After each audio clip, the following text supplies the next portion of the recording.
The first noble truth, suffering exists. The second, the causes of suffering. The main cause is grasping for things to stay the way they are, not to change, which is impossible, because in this world of conditions, as conditions change, there will be change. Can any of you remember being young children and being so excited about each birthday, wanting to get older? I want to be 9. I want to be 12. I want to be 18.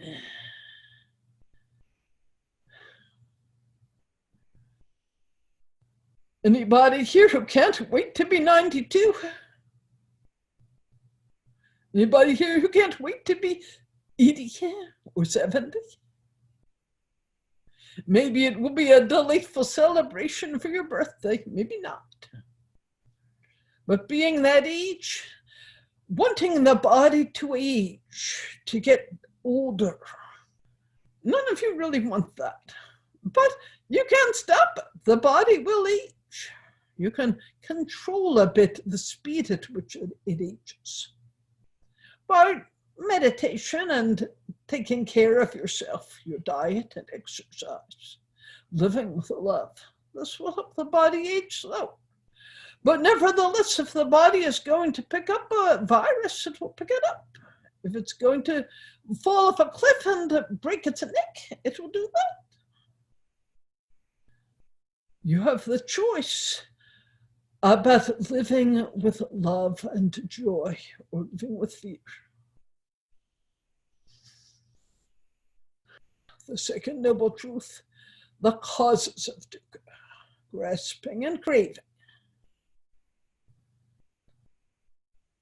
The third noble truth is simply the declaration: there is an end to suffering. And I come to you here as a being who was human in so many lifetimes and suffered intensely in some of those lifetimes.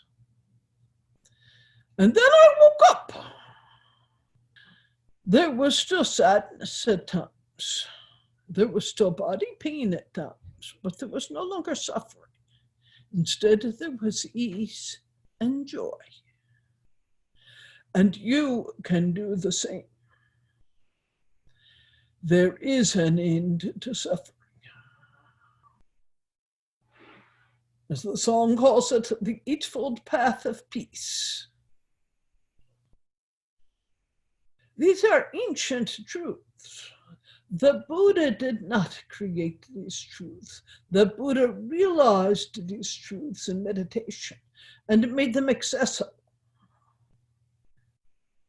Others and other spiritual traditions have also made them accessible in different words. However they are phrased, the outcome is the same. We are one with everything.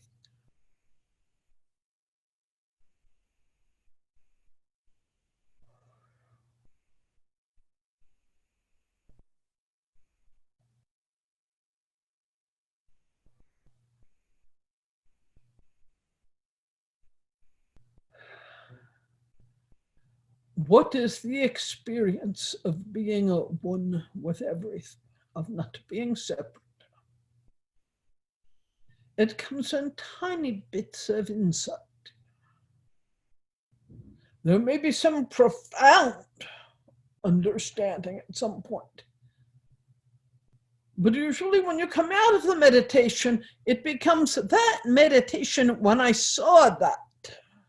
Where's that insight now? Are you living that insight now? That's the important thing. How do you best live that insight?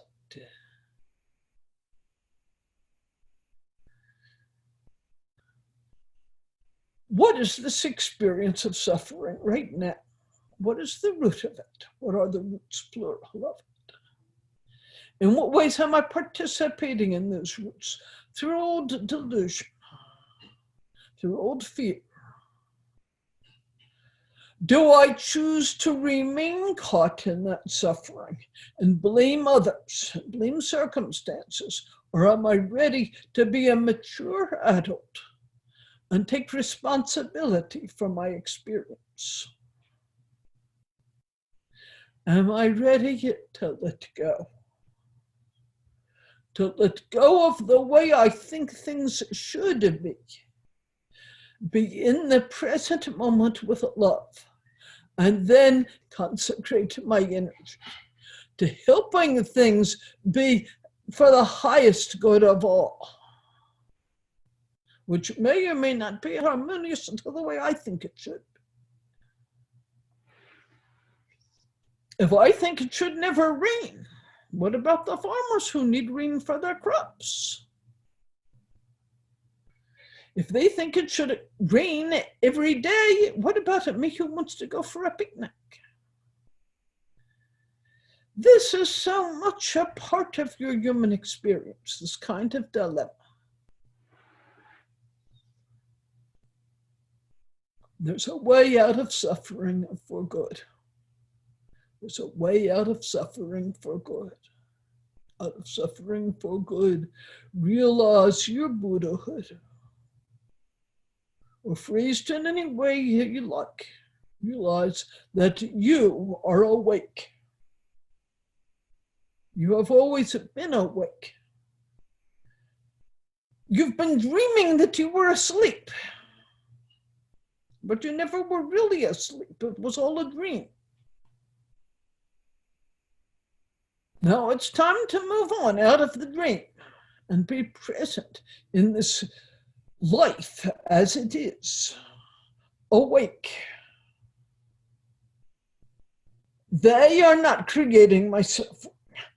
I'm creating it out of my attachment.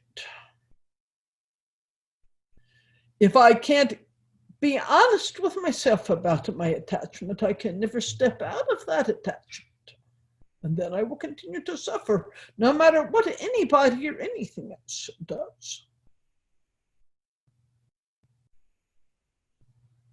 Am I ready to be compassionate to myself about the depth of my pain?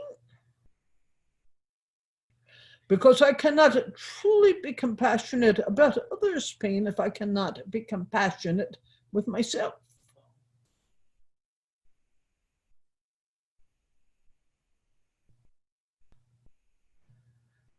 Finally, I would remind you, you are already awake. Part of the suffering is the denial of that awakeness. If you're already awake, then you are responsible. If you deny it, then it's somebody else's fault that you suffer. My friends, are you ready to be awake? I think you are.